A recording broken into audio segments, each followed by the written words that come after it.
जय हिंद दोस्तों, आप सभी का स्वागत है एक बार फिर से आपके चैनल कॉम्पिटिटिव टारगेट क्लासेस पे।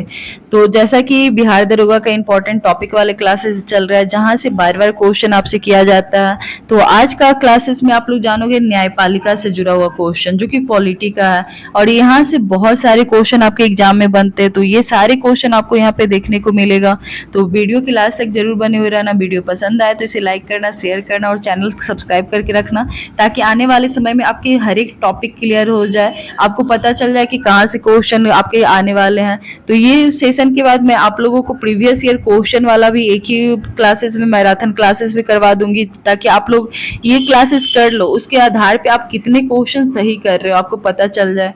तो न्यायपालिका की ओर चलते हैं जहाँ पे आपको कम समय में ज्यादा से ज्यादा क्वेश्चन देखने को मिलेगा और हर एक क्वेश्चन को मैं अच्छे से एक्सप्लेन करना चाहूंगी ताकि आपको आसानी से समझ में आ जाए।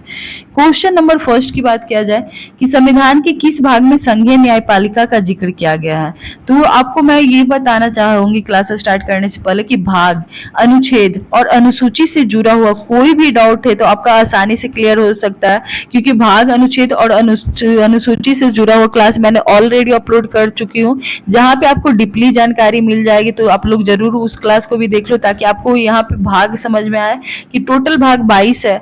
22 भाग में संघीय न्यायपालिका का कौन से भाग में जिक्र किया गया, तो भाग 5 में किया गया। तो ये सारे क्वेश्चन आपको आसानी से, ऐसा नहीं कि आप फर्स्ट टाइम पढ़ रहे हो आपको पता ही नहीं चलेगा भाग 5 क्या हो रहा है, भाग 4 क्या हो रहा है, तो सब में सब चीज को रखा गया। तो यहाँ पे संघीय न्यायपालिका को भाग 5 में रखा गया। क्वेश्चन नंबर 2, किस अधिनियम के अंतर्गत भारत में सर्वप्रथम सर्वोच्च न्यायालय की स्थापना किया गया है, तो इसका right answer option number A हो जाएगा। रेगुलेटिंग अधिनियम 1773 के तहत भारत में सर्वोच्च न्यायालय की स्थापना हुई है। क्वेश्चन नंबर 3, संविधान का संरक्षण कहलाता है। संविधान का संरक्षण की बात किया जाए कि कौन कहलाता है, तो सर्वोच्च न्यायालय मतलब कि सुप्रीम कोर्ट। तो ये क्वेश्चन आप लोग हाईलाइटेड पॉइंट में डाल लेना क्योंकि ये क्वेश्चन बहुत बार पूछा जा चुका है। क्वेश्चन नंबर 4 की ओर चलते हैं। सर्वोच्च न्यायालय के न्यायाधीश के रूप में योग्य होने के लिए एक व्यक्ति को उच्च न्यायालय में कितने वर्षों के लिए न्यूनतम अवधि तक कार्य करने का और अनुभव होना चाहिए। यहाँ पे बात किया जा रहा है कि सुप्रीम कोर्ट के न्यायाधीश के रूप में योग्य होने के लिए हाई कोर्ट में कितने वर्षों की न्यूनतम अवधि तक कार्य करने का अनुभव होना चाहिए, एक्सपीरियंस होना चाहिए। तो इसका right answer option number B हो जाएगा, 10 वर्ष। तो ये भी क्वेश्चन काफी ज्यादा इंपॉर्टेंट है। क्वेश्चन नंबर 5, उच्चतम न्यायालय की स्थापना एवं गठन संबंधित प्रावधान संविधान के किस अनुच्छेद में किया गया, तो इसका right answer option number A हो जाएगा, अनुच्छेद 124 में। अनुच्छेद 124 में प्रावधान किया गया है कि सुप्रीम कोर्ट की स्थापना तथा गठन संबंधी प्रावधान संविधान के 124 में है। क्वेश्चन नंबर 6, भारत में उच्चतम न्यायालय का उद्घाटन किस तिथि को हुआ था। भारत में उच्चतम न्यायालय का उद्घाटन की बात किया जा रहा है किस तिथि को हुआ था, जिसका right answer option number B हो जाएगा, 28 जनवरी 1950 को। 28 जनवरी 1950 को भारत में उच्चतम न्यायालय का उद्घाटन किया गया था। क्वेश्चन नंबर 7 देख लेते हैं। अपीलीय प्रणाली के अनुसार जिला न्यायाधीश के न्यायालय के द्वारा दिए गए फैसले से असंतुष्ट व्यक्ति निम्नलिखित में से किस न्यायालय में अपील कर सकता है, तो इसका right answer option number C हो जाएगा, उच्च न्यायालय में। यहाँ बात किया जा रहा है कि अपीलीय प्रणाली के अनुसार जिला न्यायाधीश, जैसा कि सिविल कोर्ट होता है, ओके, सिविल कोर्ट में न्यायालय द्वारा दिए गए फैसले से असंतुष्ट व्यक्ति हो जाता है तो कौन से न्यायालय में अपील कर सकता है, तो सिविल कोर्ट वाला कहाँ जाएगा, यदि उसके अनुसार वो फैसला नहीं आया हो, उसके हक में नहीं आया हो, तो वो हाई कोर्ट में कर सकता है। तो इसका right answer option number C हो जाएगा। क्वेश्चन सारे इजी है लेकिन इसे आपको एक बार समझ में आ जाएगा तो ये आसानी से आप लोग कर सकते हो। भारत के उच्चतम न्यायालय में न्यायाधीशों की संख्या में चेंजिंग कौन से अनुच्छेद के द्वारा हुआ, कौन से अधिनियम के द्वारा हुआ, तो इसका राइट आंसर कि वृद्धि करने की शक्ति किसमें निहित है। ओके, भारत के उच्चतम न्यायालय में न्यायाधीशों की संख्या में वृद्धि करने की शक्ति के बारे में बात किया जाए कि किसमें निहित है, तो इसका right answer option number D हो जाएगा, संसद को। संसद को कहने का मतलब है कि यहाँ पे राष्ट्रपति, राज्यसभा और लोकसभा मिलकर ये डिसीजन लेगा। क्वेश्चन नंबर 9 देख लेते हैं कि इसका राइट आंसर क्या हो जाएगा कि भारत के उच्चतम न्यायालय में कुल न्यायाधीशों की वर्तमान में संख्या कितनी है, तो इसका right answer option number A हो जाएगा, 34। क्वेश्चन नंबर 10, उच्चतम न्यायालय के न्यायाधीशों की नियुक्ति राष्ट्रपति के द्वारा किसके परामर्श से किया जाता है? तो राष्ट्रपति के द्वारा किसके परामर्श से किया जाता है? तो इसका right answer option number C हो जाएगा, उच्चतम न्यायालय के मुख्य न्यायाधीश के परामर्श से। उच्चतम न्यायालय के मुख्य न्यायाधीश के परामर्श से उच्चतम न्यायालय के न्यायाधीशों की नियुक्ति राष्ट्रपति के द्वारा किया जाता है। क्वेश्चन नंबर 11, भारत के उच्चतम न्यायालय ने किस वर्ष में न्यायाधीशों की नियुक्ति के लिए कॉलेजियम व्यवस्था को अपनाया था? या फिर आप लोगों को बात किया जाए कि कॉलेजियम व्यवस्था को कब अपनाया गया था? तो इसका right answer option number B हो जाएगा, 1993 में। क्वेश्चन नंबर 12, उच्चतम न्यायालय के मुख्य न्यायाधीशों की सेवानिवृत्ति की आयु कितनी होनी चाहिए? उच्चतम न्यायालय की बात किया जा रहा है, आपको पता होना चाहिए उच्चतम न्यायालय मतलब सुप्रीम कोर्ट, उच्च न्यायालय मतलब कि हाई कोर्ट। तो ये उच्चतम न्यायालय की बात किया जा रहा है, तो इसका right answer option number C हो जाएगा, 65 वर्ष। सुप्रीम कोर्ट के मुख्य न्यायाधीश की सेवानिवृत्ति की आयु 65 वर्ष होनी चाहिए। क्वेश्चन नंबर 13, उच्चतम न्यायालय के न्यायाधीशों के वेतन का निर्धारण किसके द्वारा किया जाता है? मतलब उसे वेतन किसके द्वारा दिया जाएगा, इसका निर्धारण संसद तय करेगा, संसद द्वारा। क्वेश्चन नंबर 14 नंबर क्वेश्चन देख लेते हैं कि उच्चतम न्यायालय के न्यायाधीशों किसको अपने पद से त्यागपत्र लिखकर दे सकता है?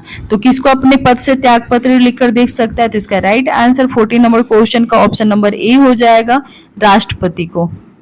राष्ट्रपति को उच्चतम न्यायालय का न्यायाधीश अपने पद से त्यागपत्र लिखकर दे सकता है। क्वेश्चन नंबर 15 देख लेंगे, भारत के उच्चतम न्यायालय के न्यायाधीशों के महाभियोग की प्रक्रिया के ब्यौरे किस अधिनियम में दिए गया है? तो यहाँ पे किस अधिनियम में क्या दिया गया है कि यहाँ पे बात किया जा रहा है आपसे कि भारत के उच्चतम न्यायालय के न्यायाधीशों के महाभियोग की प्रक्रिया का ब्यौरा किस अधिनियम में? इसका right answer option number C हो जाएगा, न्यायाधीश जांच अधिनियम 1968 में यह तय किया गया कि भारत के उच्चतम न्यायालय के न्यायाधीशों की महाभियोग की प्रक्रिया के ब्यौरे के बारे में।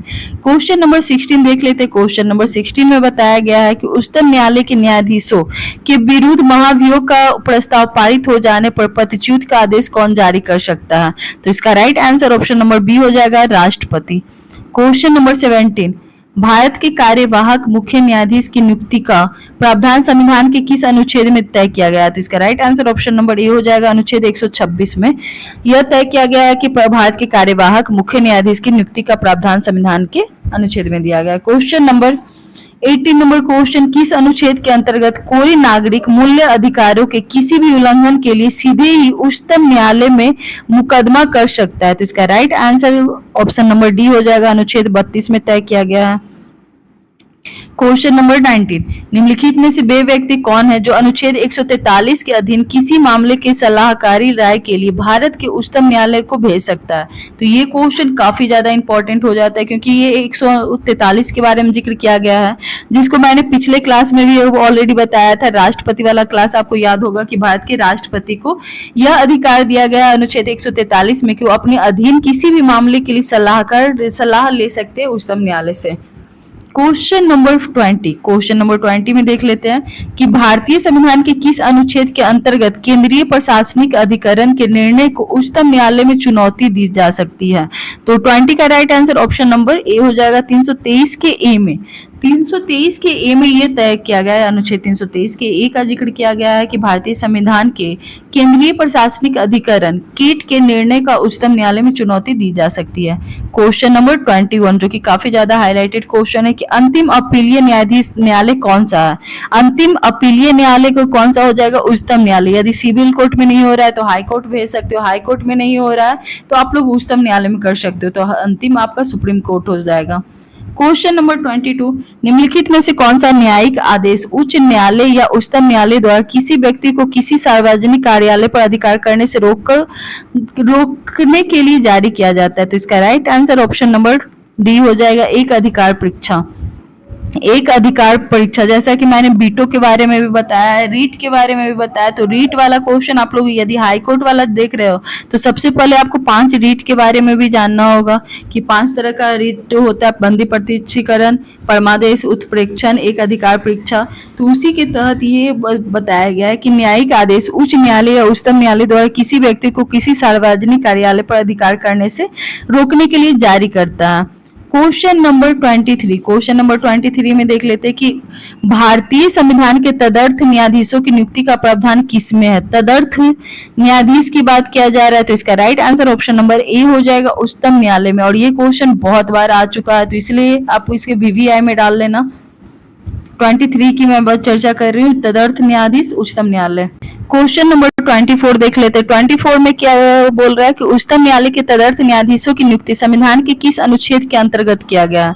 तदर्थ न्यायाधीशों की नियुक्ति कौन से अनुच्छेद में जिक्र किया गया? तो इसका right answer option number D हो जाएगा 127 में, अनुच्छेद 127 तदर्थ न्यायाधीशों की नियुक्ति से जुड़ा हुआ है। क्वेश्चन नंबर 25, राष्ट्रपति और उपराष्ट्रपति के निर्वाचन के विवादों को किसके समक्ष प्रस्तुत किया जा सकता है? तो 25 का right answer option number A हो जाएगा, उच्चतम न्यायालय में।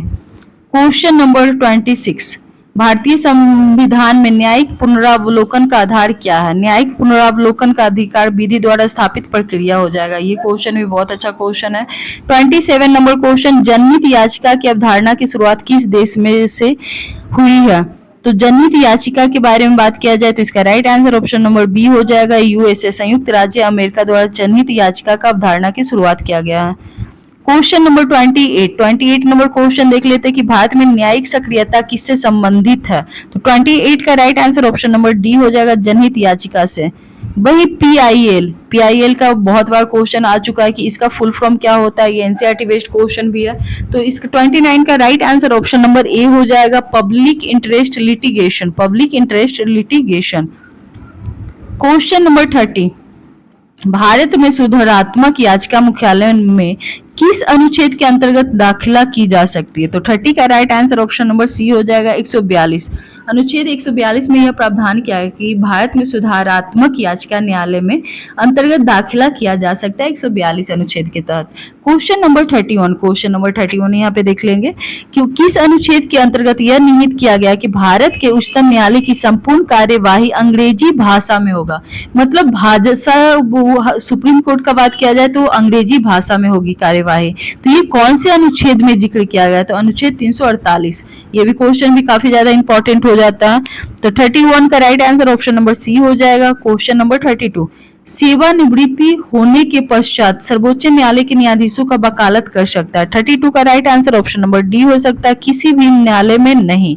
सेवानिवृत्त हो जाएगा, वो भी सर्वोच्च न्यायालय के न्यायाधीश का वकालत कर सकते हैं, तो किसी भी न्यायालय में नहीं। तो इसका right answer option number 32। Question number 33 कि भारत में संविधान की मूल संरचना बुनियादी ढांचा के सिद्धांत का स्रोत क्या है? तो 33 का राइट आंसर आप लोग का हो जाएगा। आप लोग भी सारे क्वेश्चन का आंसर करते जाना ताकि आपको पता चले कि आप कितने क्वेश्चन सही कर सकते हो। तो यहाँ पे बुनियादी ढांचा के सिद्धांत का बात किया जा रहा है, तो इसका राइट आंसर न्यायिक व्याख्या हो जाएगा, option number B. Question number 34 की ओर चलते हैं। 34 नंबर क्वेश्चन कहा जा रहा है कि भारत के सर्वोच्च न्यायालय एक अभिलेख न्यायालय है, इसका आशय क्या होता है? मतलब कि अभिलेख न्यायालय का अर्थ क्या होता है? तो इसके सभी निर्णय का साक्ष्यात्मक मूल्य होता है और इन पर किसी भी न्यायालय में प्रश्न नहीं लगाया जाता।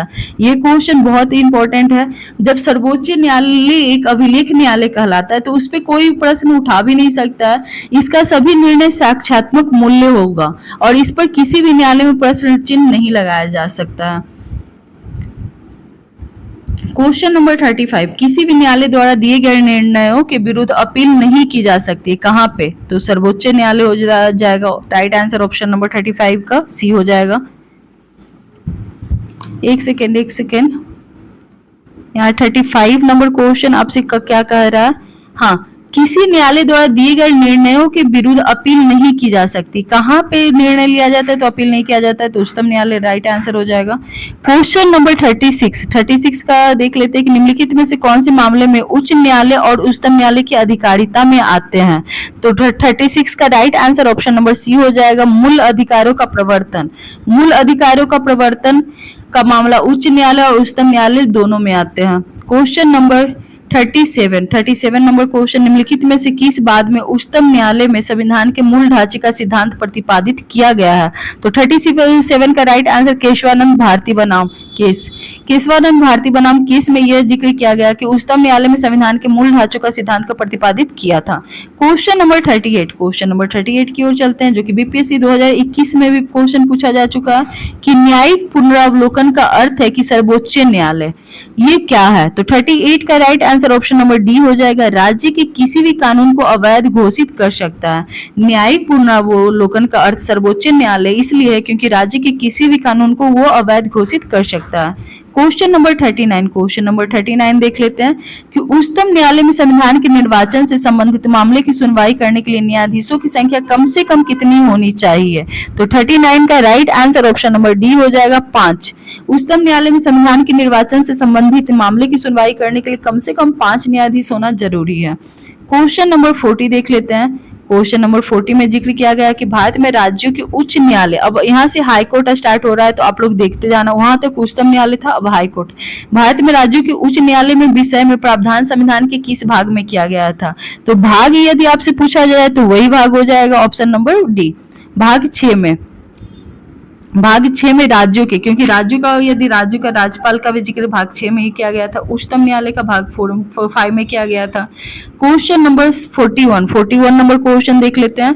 भारत में उच्च न्यायालय के गठन की प्रक्रिया सर्वप्रथम कब प्रारंभ किया गया। तो हाईकोर्ट का गठन का प्रारंभ आप लोग, आई थिंक ये क्वेश्चन आप लोग सभी को पता होगा, 1861 में। इसका right answer option number A हो जाएगा। और ये क्वेश्चन बहुत बार रिपीटेड किया गया, इसलिए मैंने बोला कि इसका शायद सबको पता होगा। क्वेश्चन नंबर 42, इलाहाबाद उच्च न्यायालय की स्थापना कब किया गया। तो इलाहाबाद 1866 में। क्वेश्चन नंबर 43, किस अनुच्छेद में कहा गया कि प्रत्येक राज्य के लिए एक उच्च न्यायालय होगा। ये क्वेश्चन भी काफी ज्यादा इंपॉर्टेंट है, ऐसे क्वेश्चन को आप लोग छोड़ना मत, क्योंकि ऐसे क्वेश्चन ही आपको डायरेक्ट हिट करते हैं। तो 43 का right answer option number A हो जाएगा। 214 अनुच्छेद 214 में कहा गया है कि प्रत्येक राज्य के लिए एक उच्च न्यायालय होगा।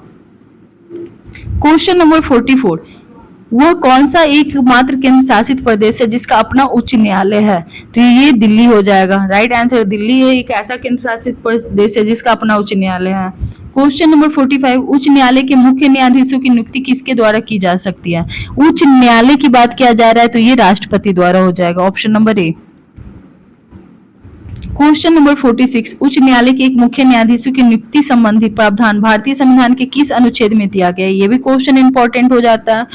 यदि उच्च न्यायालय से जुड़ा हुआ अनुच्छेद आपको कहीं पे भी दिख जाए, ये सारे अनुच्छेद आप लोग रट जाना। तो यहाँ पे बात किया जा रहा था मुख्य न्यायाधीशों, उच्च न्यायालय की बात नहीं किया जा रहा है, उच्च न्यायालय में मुख्य न्यायाधीशों की नियुक्ति के बारे में बात किया जा रहा है। तो 46 का right answer option number B हो जाएगा, अनुच्छेद 217।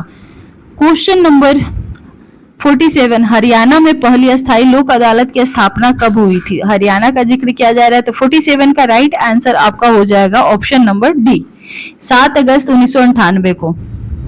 क्वेश्चन नंबर 48 देख लेते हैं कि अपर न्यायाधीशों की नियुक्ति कहाँ किया जाता है। अपर न्यायाधीशों की नियुक्ति कहाँ की जाती है। तो 48 का right answer option number B हो जाएगा, उच्च न्यायालय में अपर न्यायाधीशों की नियुक्ति की जा सकती है। क्वेश्चन नंबर 49 अब देख लेते हैं। क्वेश्चन नंबर 49 में जिक्र किया गया है कि देश में प्रथम लोक अदालत कहाँ आयोजन किया गया था। ये क्वेश्चन भी बहुत अच्छा क्वेश्चन है, एनसीईआरटी बेस्ड क्वेश्चन है, लेकिन मस्त क्वेश्चन है कि देश में प्रथम लोक अदालत, जहाँ पे कोई सोच भी नहीं सकता, गुजरात में। जी हाँ, गुजरात में प्रथम लोक अदालत का आयोजन किया गया था। क्वेश्चन नंबर 50, अतिरिक्त न्यायाधीशों की नियुक्ति कहाँ की जाती है। अतिरिक्त न्यायाधीशों की नियुक्ति उच्च न्यायालय में की जाती है। हाईलाइटेड क्वेश्चन है, आप लोग देखते जाना, जहाँ पे स्टार मार्क्स डाल दिया जाए वो क्वेश्चन आप लोग रट जाना। उच्च न्यायालय की न्यायमूर्ति की सेवानिवृत्ति की अधिकतम उम्र सीमा कितनी होनी चाहिए। तो अधिकतम सीमा की बात किया जा रहा है तो 62 वर्ष, और सुप्रीम कोर्ट का कितना था, 65 वर्ष। क्वेश्चन नंबर 52, उच्च न्यायालय में बकाया कार्य को निपटाने के लिए राष्ट्रपति अपर न्यायाधीशों की नियुक्ति कितने समय के लिए कर सकता है। तो कितने समय की बात किया जा रहा है तो 2 वर्ष के लिए कर सकता है। 2 वर्ष के लिए उच्च न्यायालय में बकाया कार्य को निपटाने के लिए राष्ट्रपति अपर न्यायाधीशों की नियुक्ति कर सकता है। अपर न्यायाधीशों की नियुक्ति कहाँ पे होता है तो उच्च न्यायालय में। उच्च न्यायालय के मुख्य न्यायाधीश तथा अन्य न्यायाधीश का प्रति माह का वेतन कितना होना चाहिए। ये भी क्वेश्चन अच्छा है। 53 का right answer option number D हो जाएगा, मुख्य न्यायाधीश का 2.5 लाख और अन्य न्यायाधीश का 2,25,000। क्वेश्चन नंबर 54, किसी राज्य के उच्च न्यायालय के न्यायाधीशों का वेतन तथा भत्ते निम्नलिखित में से कौन सी निधि पर आधारित होती है। ये भी क्वेश्चन अच्छा है। उच्च न्यायालय की बात किया जा रहा है, मैं बार बार बोल रही हूँ, तो संबंधित राज्य की संचित निधि से, उस जिसे भी उच्च न्यायालय का होगा उस राज्य से संचित निधि से। क्वेश्चन नंबर 55 नंबर, उच्च न्यायालय के न्यायाधीश बनने के लिए कम से कम कितने वर्ष की उच्च न्यायालय के अधिवक्ता के रूप में वकालत का अनुभव होना चाहिए। तो उच्च न्यायालय के न्यायाधीश करने के लिए उच्च न्यायालय का ही वकील कितने साल तक होना चाहिए। तो 55 का right answer option number B हो जाएगा, 10 वर्ष। क्वेश्चन नंबर 56 नंबर क्वेश्चन देख लेते हैं। हाँ, भारत में कुल कितने उच्च न्यायालय, भारत में कुल कितने उच्च न्यायालय, तो अब 25 हो गया। Right answer option number B हो जाएगा। क्वेश्चन नंबर 57 में जिले का सबसे बड़ा दीवानी न्यायालय कौन सा होता है? दीवानी न्यायालय जहां पे भी आपको बात किया जाए तो जिला जज का न्यायालय दीवानी न्यायालय। क्वेश्चन नंबर 58, किन राज्यों में 2013 में उच्च न्यायालय स्थापित किए गए थे? 2013 में कौन कौन से राज्य में उच्च न्यायालय स्थापित किया गया था? तो 58 का right answer option number A हो जाएगा, मेघालय, मणिपुर और त्रिपुरा में। क्वेश्चन नंबर 59 में है कि भारत का 25वां उच्च न्यायालय कौन सा है? तो आंध्र प्रदेश का उच्च न्यायालय। ये भी क्वेश्चन अच्छा क्वेश्चन है, तो ये दोनों क्वेश्चन मस्त है, आप लोग रट जाना। क्वेश्चन नंबर 60, जिले में उच्चतम न्यायिक अधिकारी कौन होता है? जिले में उच्चतम न्यायिक अधिकारी कौन होता है? तो 60 का राइट आंसर जिला न्यायाधीश हो जाएगा। 61 नंबर क्वेश्चन देख लेते हैं कि उच्च न्यायालय की सेवानिवृत्ति न्यायाधीश का पेंशन कहाँ दी जाती है? उच्च न्यायालय में सेवानिवृत्ति न्यायाधीशों का पेंशन कहाँ से दी जाती है? तो 61 का हो जाएगा भारत की संचित न्यायालय से। क्वेश्चन नंबर 62, सबसे पहले किस उच्च न्यायालय ने घोषणा की थी कि बंद असंवैधानिक है? बंद असंवैधानिक है, तो इसका राइट आंसर 62 का ऑप्शन नंबर सी हो जाएगा, केरल उच्च न्यायालय ने। क्वेश्चन नंबर 63, भारत में उच्च न्यायालय के मुख्य न्यायाधीश बनने वाली पहली महिला कौन सी है? ये भी क्वेश्चन बहुत अच्छा है। उच्च न्यायालय हाईकोर्ट का बात किया जा रहा है, तो इसका right answer option number B हो जाएगा, लीला सेठ। क्वेश्चन नंबर 64, नवंबर 2020 के अनुसार भारत का नवीनतम उच्च न्यायालय कहाँ बनाया गया? भारत का नवीनतम उच्च न्यायालय की बात किया जा रहा है, तो अमरावती में। क्वेश्चन नंबर 65, देश के निम्नलिखित में से किस उच्च न्यायालय का क्षेत्राधिकारी सबसे बड़ा है? सबसे बड़ा क्षेत्राधिकारी गुवाहाटी उच्च न्यायालय का है। क्वेश्चन नंबर 66, उच्च न्यायालय की पहली मुस्लिम महिला न्यायमूर्ति कौन थी? पहली मुस्लिम न्यायमूर्ति कौन थी? तो 66 का राइट आंसर आप लोग बताओ कौन सा हो जाएगा? तो 66 का right answer option number A हो जाएगा, M Fathima Beevi. Question number 67, भारतीय संविधान के अनुसार उच्च न्यायालय के न्यायाधीशों का स्थानांतरण करने का अधिकार किसे होता है? ये क्वेश्चन भी बहुत बार देखने को मिला है, तो यहाँ पे उच्च न्यायालय के न्यायाधीशों के स्थानांतरण की बात किया जा रहा है, तो 67 का राइट आंसर भारत के राष्ट्रपति द्वारा। क्वेश्चन नंबर 69, दिल्ली उच्च न्यायालय की पहली महिला न्यायाधीश कौन है? दिल्ली उच्च न्यायालय की बात किया जा रहा है, तो इसका right answer option number B हो जाएगा, लीला सेठ। क्वेश्चन नंबर 69 में निम्नलिखित में से क्या उच्च न्यायालय और उच्चतम न्यायालय दोनों की अधिकारिता के अधीन आता है? तो कौन सा आता है? तो इसका right answer option number D हो जाएगा, मूल अधिकारों का प्रवर्तन। ये क्वेश्चन भी हो गया, जो कि अनुच्छेद 32 और 226 वाला याद होगा आप लोगों को, मैंने क्लास में बताया था। क्वेश्चन नंबर 70, दो या दो से अधिक राज्यों के लिए एक उच्च न्यायालय की स्थापना किसके द्वारा किया जा सकता है? जब दो राज्यों का एक ही उच्च न्यायालय होगा, इसकी स्थापना किसके द्वारा किया जा सकता है? तो इसका right answer option number C हो जाएगा, संसद द्वारा पारित एक कानून द्वारा। संसद द्वारा पारित एक कानून द्वारा दो या अधिक राज्यों के लिए एक उच्च न्यायालय की स्थापना किया जा सकता है। क्वेश्चन नंबर 71, अंडमान निकोबार द्वीप पर निम्नलिखित में से उच्च न्यायालयों में से किस एक का क्षेत्राधिकार है? ये भी क्वेश्चन अच्छा क्वेश्चन है। 71 का राइट आंसर आप लोग का ऑप्शन नंबर सी हो जाएगा, कलकत्ता। कलकत्ता अंडमान निकोबार द्वीप समूह पर उच्च न्यायालयों में से एक का क्षेत्राधिकारी कलकत्ता का है। 72, उच्च न्यायालय के न्यायाधीशों को कौन हटा सकता है? ये क्वेश्चन तो मैंने बहुत बार बता रखा है, तो 72 का right answer option number A हो जाएगा, विशेष बहुमत से पारित संसद के प्रस्ताव पर राष्ट्रपति द्वारा। क्वेश्चन नंबर 73 में है, विधि आयोग के किस अध्यक्ष ने अपनी रिपोर्ट में समर्थन किया कि प्रत्येक उच्च न्यायालय के 1/3 न्यायाधीश दूसरे राज्य से होने चाहिए? प्रत्येक न्यायालय का 1/3 न्यायाधीश दूसरे राज्य से होना चाहिए, किसने तय किया है? तो न्यायाधीश HR खन्ना ने। Right answer option number C हो जाएगा 73 का। 74 नंबर क्वेश्चन देख लेते हैं कि सबसे पहले किस उच्च न्यायालय की घोषणा बंद असंवैधानिक था? ये तो क्वेश्चन हो चुका है, लेकिन फिर भी आप लोग बताओ कौन सा है? तो केरल उच्च न्यायालय राइट आंसर हो जाएगा। 75 नंबर क्वेश्चन, उच्च न्यायालय द्वारा व्यक्ति को स्वतंत्रता को सुरक्षित करने के लिए निम्नलिखित में से कौन सी रीट जारी की जा सकती है? तो 75 का राइट आंसर बंदी प्रत्यक्षीकरण हो जाएगा। बंदी प्रत्यक्षीकरण द्वारा उच्च न्यायालय द्वारा व्यक्ति की स्वतंत्रता को सुरक्षित करने के लिए रीट जारी किया जा सकता है। 76 नंबर क्वेश्चन, संसद और राज्य विधानमंडलों के चुनाव के संबंध में चुनाव याचिका किसके समक्ष में दायर की जा सकती है? तो 76 का right answer option number C हो जाएगा, उच्च न्यायालय के द्वारा। क्वेश्चन नंबर 77, उच्च न्यायालय के पास अनुच्छेद 226 के तहत किस प्रवर्तन के लिए अधिकार क्षेत्र है? 226 के तहत बात किया जा रहा है, जो कि मैंने आपको जस्ट अभी बताया था, मौलिक अधिकार। यदि उच्च न्यायालय में बोला जाए तो 226 और सुप्रीम कोर्ट में बोला जाए तो अनुच्छेद 32 के द्वारा। 78, ये क्वेश्चन भी बहुत अच्छा क्वेश्चन, आप लोग हाईलाइटेड क्वेश्चन में डाल लेना। 78 नंबर क्वेश्चन आप लोग देखोगे, 78 में है कि अधीनस्थ न्यायालय से संबंधित प्रावधान संविधान के किस अनुच्छेद में किया गया? अधीनस्थ न्यायालय की बात किया जा रहा है, तो 78 का right answer option number A हो जाएगा, अनुच्छेद 233 से 237 तक। क्वेश्चन नंबर 79, जिला न्यायाधीश शब्द संविधान के किस अनुच्छेद में वर्णित है? जिला न्यायाधीश शब्द का बात किया जा रहा है कि किस अनुच्छेद में वर्णित है? तो 79 का right answer option number A हो जाएगा, अनुच्छेद 233। क्वेश्चन नंबर 80, जिला न्यायाधीशों की नियुक्ति कौन करता है? जिला न्यायाधीशों की नियुक्ति की बात किया जा रहा है तो उच्च न्यायालय की सलाह से राज्यपाल, उच्च न्यायालय की सलाह से राज्यपाल जिला न्यायाधीशों की नियुक्ति करता है। 81 नंबर क्वेश्चन की भारत में किसी राज्य के न्यायिक सेवा में जिला न्यायाधीशों के अलावा अन्य व्यक्तियों की नियुक्ति द्वारा की जाती है? तो 81 का राइट आंसर हो जाएगा ऑप्शन नंबर डी, राज्य के राज्यपाल।